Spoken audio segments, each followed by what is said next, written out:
अस्सलाम वालेकुम, मैं हूं तला उस्मान और आप देख रहे हैं तला उस्मान फूड सीक्रेट। तो दोस्तों, उम्मीद है कि आप सब खैरियत से होंगे। तो आज हम बनाने जा रहे हैं लाहौरी चनों की रेसिपी। लाहौरी चने किस तरीके से बनाए जाते हैं और लाहौरी चनों में क्या चीज़ डाली जाती है जिससे बहुत ही लजीज और मज़ेदार बनकर तैयार होते हैं, आपको इसका मुकम्मल तरीका बताऊँगा। इसका मिसाला कैसे रेडी करना है, इसको आपने किस तरह बनाना है। तो वीडियो स्टार्ट करते हैं।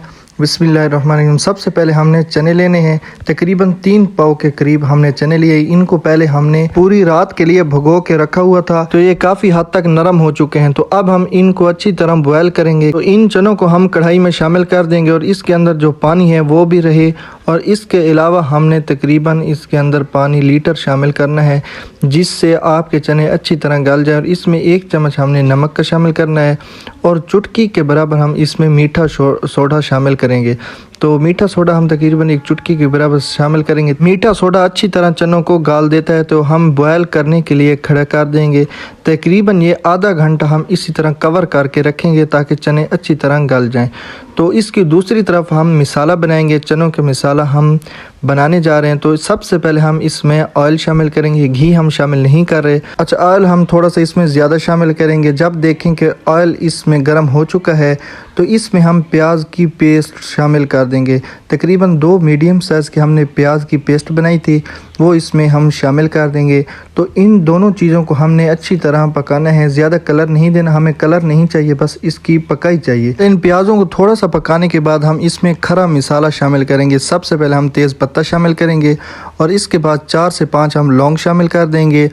2 हम इसमें बादाम के फूल शामिल कर देंगे।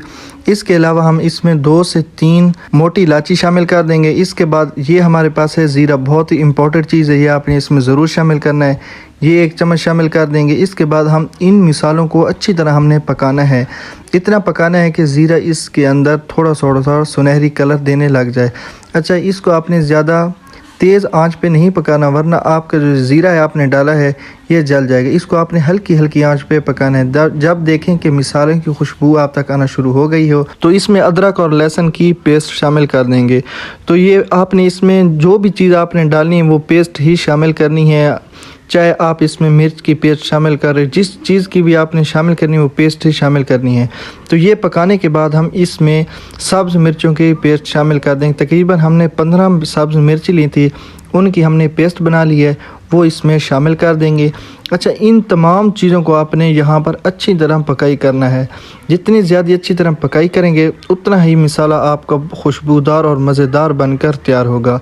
तो पकाई पे ही सारा फोकस करना है आपने। तो यहाँ पर इन तमाम चीज़ों को हम अच्छी तरह फ्राई कर देंगे। उसके बाद इसमें हम मिसाले शामिल करेंगे। सबसे पहले हम इसमें चिली फ्लेक्स शामिल करेंगे। 1 चम्मच चिली फ्लेक्स का शामिल करने के बाद 1 टेबल स्पून हम ब्लैक पेपर शामिल कर देंगे और आधा चम्मच हम इसमें हल्दी पाउडर का शामिल करेंगे। तो ये तमाम मिसाले शामिल करने के बाद आपने इनको अच्छी तरह पकाई करना है। और सबसे जो अहम चीज़ आपने इसमें डालनी है वो थोड़ी सी अजवाइन है, ये आपने थोड़ी सी ही शामिल करनी है। इससे बहुत ही ज़बरदस्त और कमाल किस्म की खुशबू आती है। तो माशाल्लाह हमारा मिसाला बिल्कुल रेडी हो चुका है। तो दूसरी तरफ हम छोलों की तरफ चलते हैं। तो छोले हमारी काफ़ी हद तक अच्छी तरह गल चुके हैं।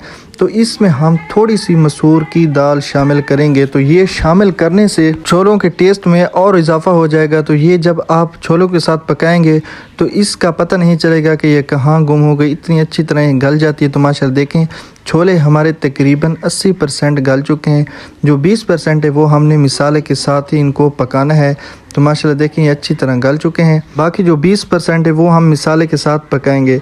तो ये अच्छी तरह गल चुके हैं। इसमें अब हम मिसाला शामिल कर देंगे जो हमने पहले तैयार करके रखा हुआ था। तो ये शामिल करने के बाद आपने फ्लेम इसके नीचे फुल कर देनी है। तो इसको आपने खड़ा कर देना है। तकरीबन 15 से 20 मिनट के लिए इसे यहाँ पर खड़ा कर देंगे हल्की हल्की आंच पे, ताकि अच्छी तरह हमारा मिसाला जो है वो छोलों के अंदर तक चला जाए। तो इससे बहुत ही अच्छा टेस्ट आएगा आपका। तो यहाँ पर इन छोलों को हम कवर करके रखेंगे, तकरीबन 10 से 15 मिनट के लिए कवर करके रखेंगे ताकि जो हमारे छोले हैं अच्छी तरह बॉयल भी हो जाएं और गल भी जाएं। तो यहाँ हम तकरीबन इसको 15 मिनट के लिए हमने कवर करके रखा था। तो माशाल्लाह देखें अच्छी तरह हमारे जो छोले हैं ये गल चुके हैं और इसका जो पानी था वो भी सूख चुका है। अच्छा, इसके बाद हम इसमें 1 चम्मच शामिल करेंगे चिकन टिक्का मसाले का। तो ये शामिल करने से एक अलग सी इसमें खुशबू पैदा होती है और बहुत ही अच्छा टेस्ट देती है। तो यहाँ पर 1 हम कप दही का शामिल कर रहे हैं। तो दही तकरीबन हम 1 कप शामिल करेंगे, इससे गाढ़ापन आएगा और टेस्ट भी अच्छा हो जाएगा छोलों का। तो ये शामिल करने के बाद आप देखेंगे कि हमारे छोलों की ग्रेवी कितनी ज़बरदस्त आई है। तो माशाल्लाह देखें बहुत ही अच्छे हमारे छोले बनकर तैयार हो चुके हैं। तो दही शामिल करने के बाद आप इसे मज़ीद 5 मिनट के लिए पका सकते हैं। अगर देखें कि आपके छोले अभी तक नहीं गले तो इसमें आप गर्म पानी शामिल कर सकते हैं, ठंडा पानी शामिल नहीं करना, इसमें आपने गर्म पानी ही शामिल करना है। तो माशाल्लाह देखें दही मिक्स हो चुकी है, 5 मिनट और छोले पक चुके हैं। तो बहुत ही अच्छी ज़बरदस्त तरीके से हमारी वीडियो बन चुकी है। तो फाइनल लुक आपको दिखाएंगे। तो माशाल्लाह देखें ज़बरदस्त तरीके से हमारे छोले बिल्कुल 100% रेडी हो चुके हैं। तो इनका टेस्ट, इनकी खुशबू बहुत ही लाजवाब है। ये अपने घर पर ज़रूर ट्राई करना है। अगर दोस्तों को वीडियो पसंद आ गए तो हमारे चैनल को सब्सक्राइब करें, वीडियो को लाइक करें, दोस्तों को शेयर करें। तो दोस्तों मिलते हैं अगली वीडियो में, तब तक के लिए अल्लाह हाफिज़।